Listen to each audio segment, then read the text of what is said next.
Welcome. It's so nice to gather together on this very special day during the week of the Christian Holy Week, where we take time to meditate, pray, and think about the suffering of Jesus on the cross.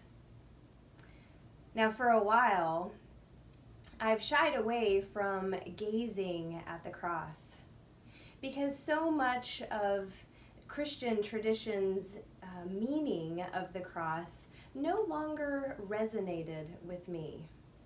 I no longer resonated with the idea of a God who was so angry that he required bloodshed in order to love humans again. Because I see that in Genesis 1, we have a loving God who created all human beings to bear the divine image of God. And then Jesus' life teaches us the way to become more fully human and to more fully bear the image of God on this earth. So for me, the cross represents God's desire to transform our suffering into a healing power.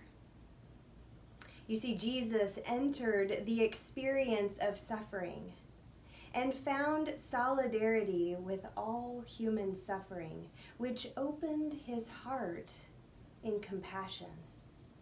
And Jesus says to us, "Come, follow me," inviting us into a new relationship with our suffering.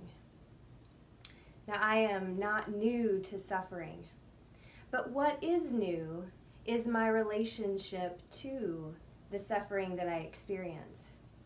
Now, over the last 3 or 4 weeks, as we have isolated more and I've experienced the anxiety and the stress of being at home, my autoimmune disease has also flared up and given me a lot of pain.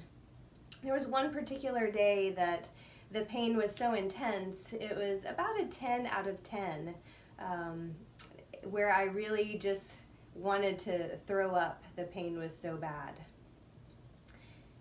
And so in that moment, I decided to go lay down, to close my eyes, and to not run away from the pain anymore, to not push it aside and continue to do life as is, or to not be angry at the pain, but instead to face the pain, to bring my full attention and awareness to the pain, acknowledging that I was suffering.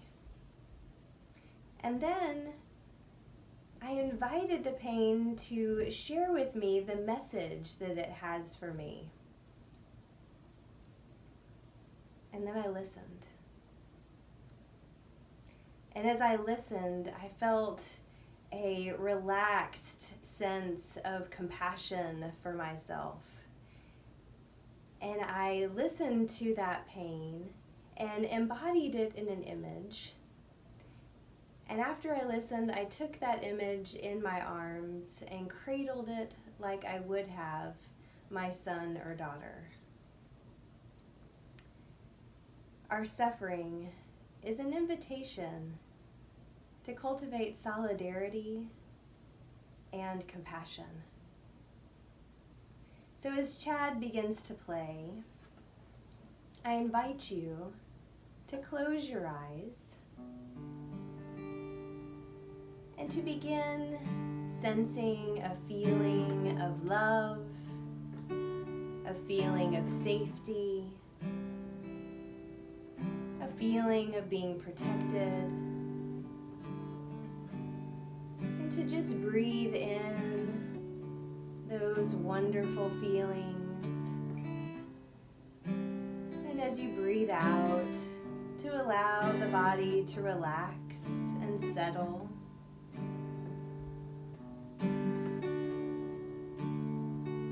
And then I invite you connect to the physical body, bringing your attention to the crown of your head, and just become open to exploring what the body is feeling today. You might come upon spaces in the body that are feeling tight and tense, or even hold some pain. But also notice and observe the parts of the body that are relaxed and softened and feel spacious.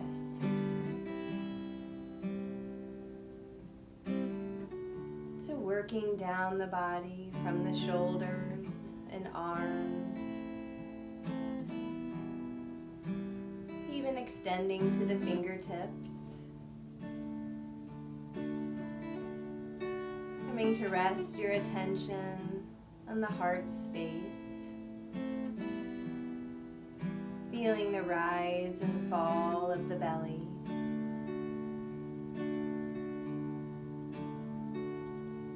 The attention goes down into the hips, the legs, all the way down to the toes. And then start to become aware of any emotions present in the body. Maybe there's not a particular place that the emotions are stored in the body. Maybe there's just a feeling of a cord of tension running through.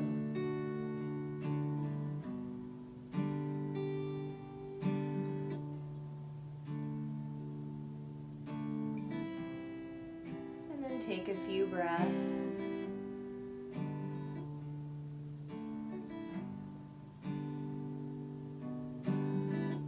And then turn your full attention to the area in the body that's causing pain or tension,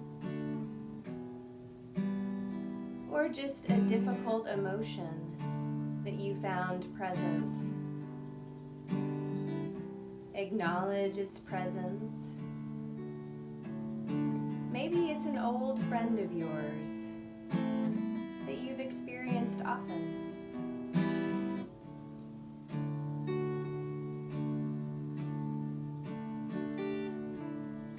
After you've acknowledged its presence, begin to see it embodied in a symbol, an image, or even a color.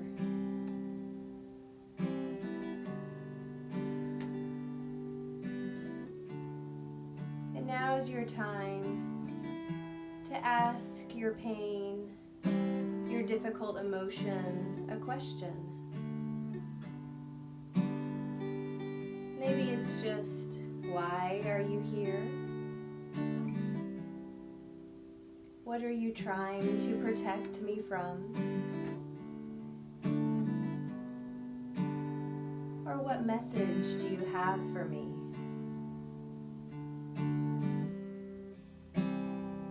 And then just listen.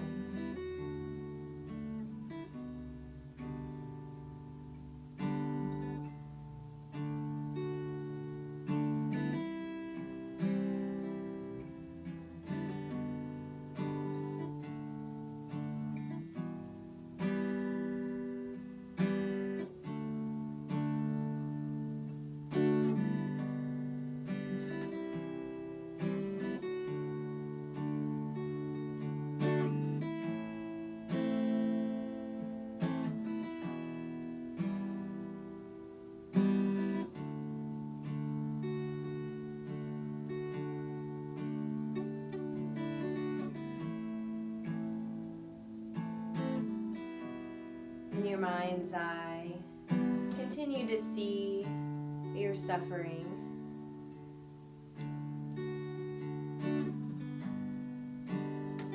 And embrace the suffering. Offer it a space place in your lap to hold, to cradle. And begin feeling that sense of compassion as you would if you were holding a child. As Chad begins to sing the song.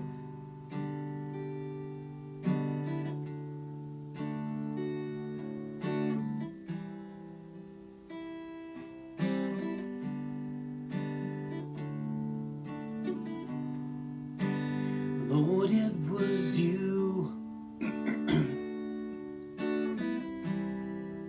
You created the heavens.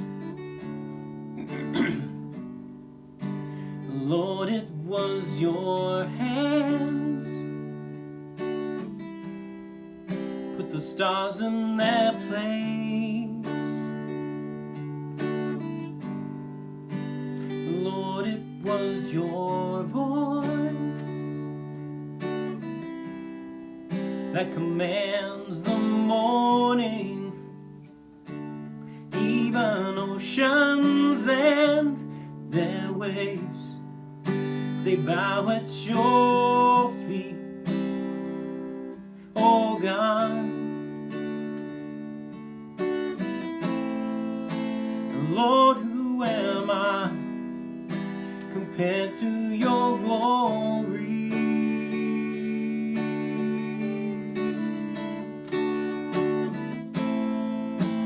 Lord, who am I compared to your majesty? I'm your beloved, your creation, and you love me as I am. You call me chosen for your kingdom, unashamed to call me your own, 'cause I'm your beloved.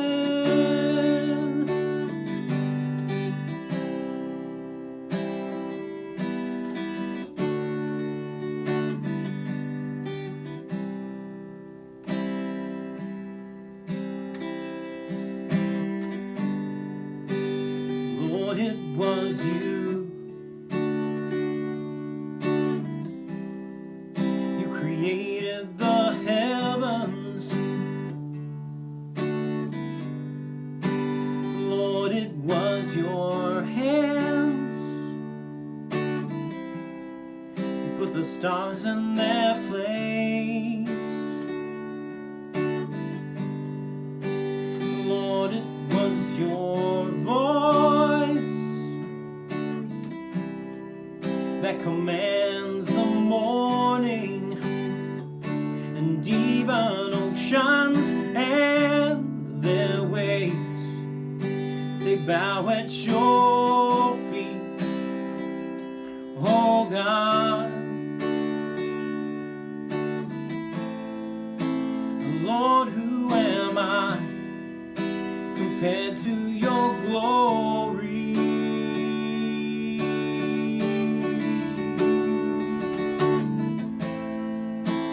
Lord, who am I compared to your majesty?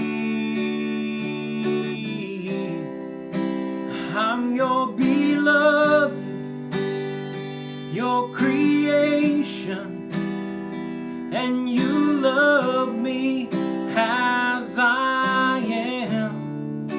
You call me chosen for your kingdom, unashamed to call me your own, 'cause I'm your beloved.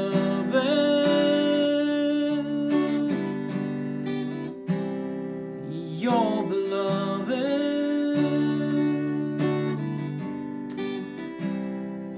Your beloved.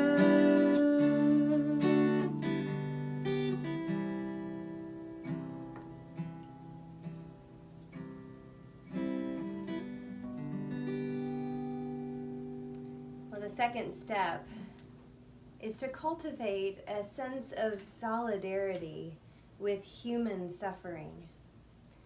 Right now, I think we're more aware than ever that our actions directly affect other people. And so let us use this awareness to begin to see that suffering invites us to understand our own suffering first. We're invited to create an understanding of what's going on inside of us. But it's not just for our own benefit, but so that we can begin to understand the other person's suffering. Jesus, in a very intense moment of suffering, says, "Father, forgive them, for they do not know what they are doing." Now, in my experience of suffering, the suffering that I experienced just 2 or 3 weeks ago that I was sharing with you a moment ago, when I acknowledged the suffering and then I embodied it in an image. The image that came to me was an image of the world. And the world felt very heavy and held a lot of sadness. Now, I was not aware that I was so connected to and sensing this sense of heaviness and sadness of the world. I wasn't consciously aware of that, but my body knew. And so maybe you're like me, and that understanding your own suffering is first bringing awareness to that. Or maybe you know that there's pain and suffering there, and the invitation for you is to turn and face that suffering. But maybe the suffering that you're experiencing is like a tidal wave, and you feel that you're drowning with the pain and suffering of your own suffering and of the world. And so your invitation is to see that your suffering is real. That is a part of you. But it's just one part of you. There's so much more of you. And so as we gain greater awareness and understanding of our own suffering, we're then able to better understand, to take a first step in understanding other people's suffering. So now as Chad begins to play, I invite you to close your eyes and connect back to the feelings of holding your suffering and compassion. Allow those feelings to really flood your body, your mind, your spirit. Feeling a sense of love.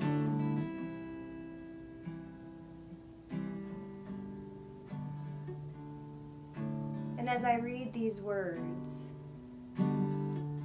begin to see your suffering in a new way. And offer the same feeling of compassion that you offered yourself to others that are suffering. Maybe even imagining that you are holding them in your expansive arms.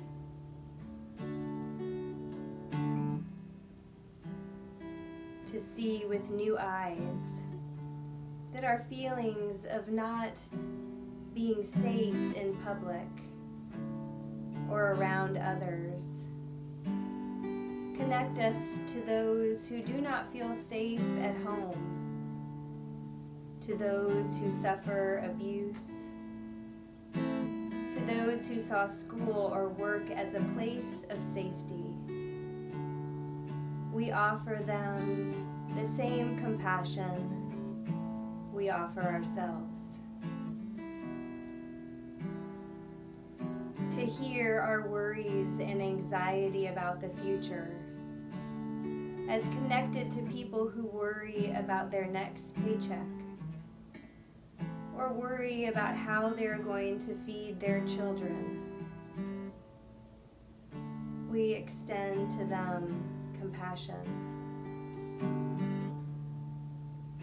To view our concern about the scarcity of food, supplies, healthcare, and treatment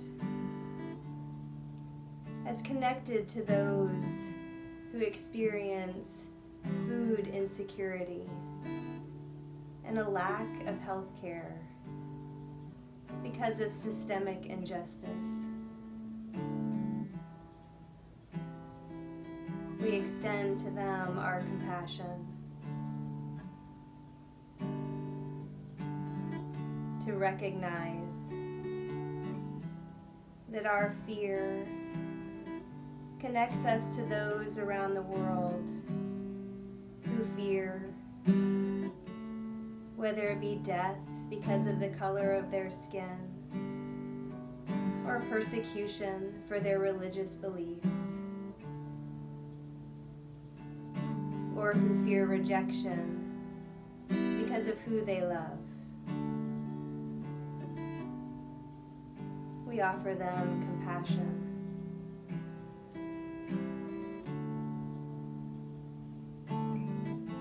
To feel that our isolation is connected to those who feel abandoned, different, unloved, and unappreciated.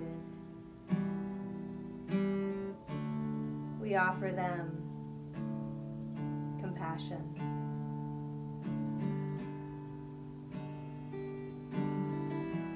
To see that our grief over our loved ones who are sick or who have died as connected to the suffering of the refugees who desire a safe home for their loved ones but die trying. We offer our compassion.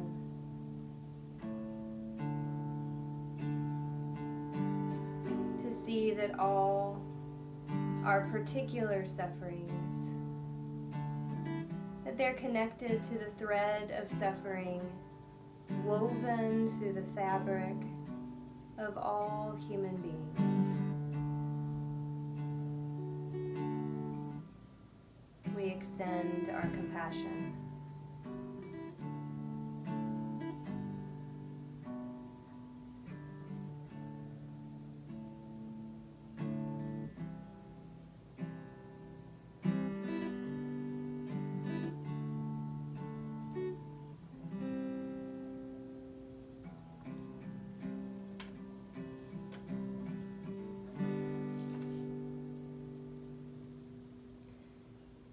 And then the third step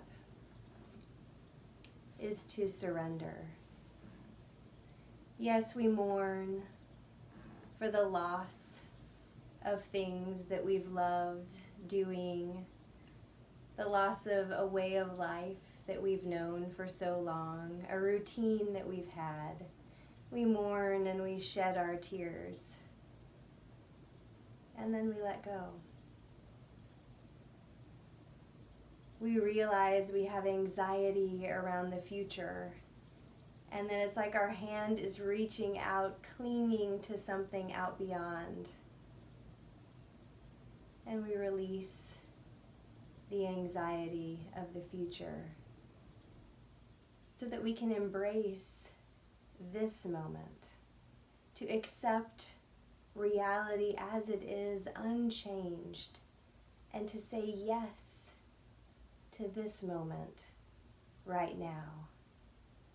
Like Jesus, we say, "Into your hands I commit my spirit." So I invite you to close your eyes, to settle in again, and this time to connect to your breath. to feel the inhale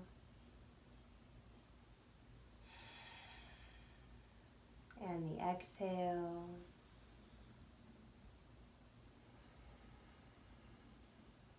To just rest in awareness of the breath.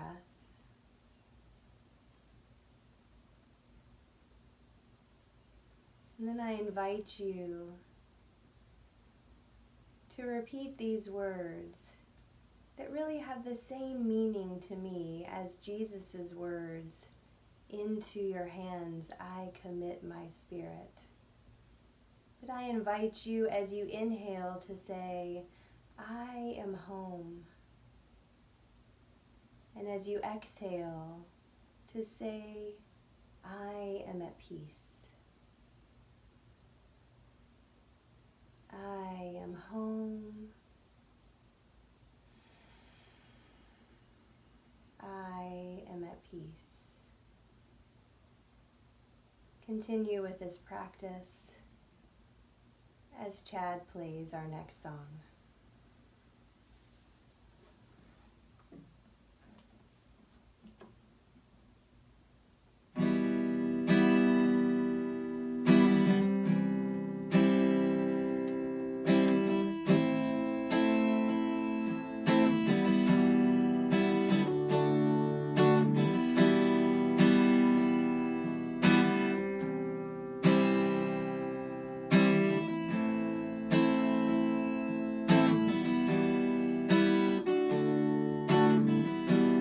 When I walk through deep waters, I know that you will be with me.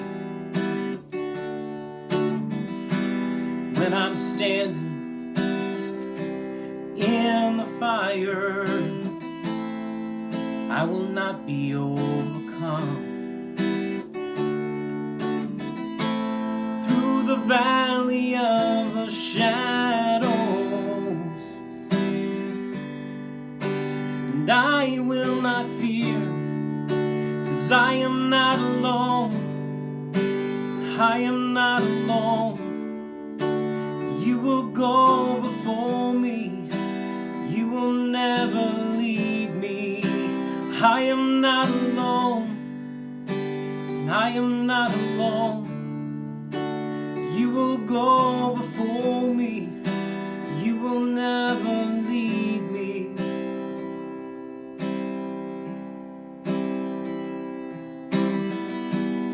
In the midst of deep sorrow, see your light is breaking through. In the dark night will not overtake me. I am pressing into you. Lord, you fight my every battle, and I will not fear, 'cause I am not alone. I am not alone. You will go before me. You will never leave me. I am not alone. No, I am not alone. You will go before me. You will never leave me.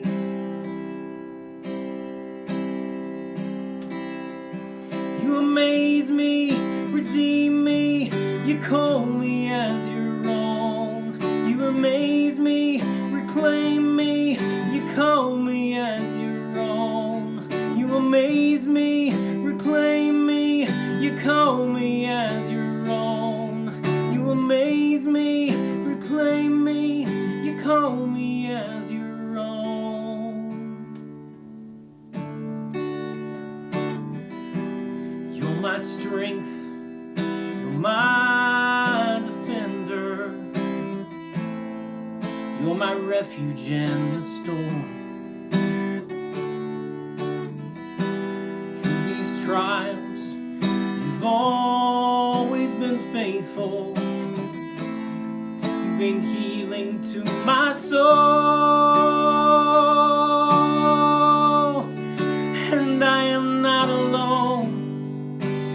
I am not alone. You will go before me. You will never leave me. No, I am not alone. I am not alone. You will go before me. You will never leave me. You are not alone. You are not alone. God will go before you. God will never leave you. No, you are not alone. You are not alone. God will go before you. God will never leave you. We are not alone. We are not alone. God will go before us. God will never leave us. You are not alone. No, we are not alone. God will go before us. God will never leave us.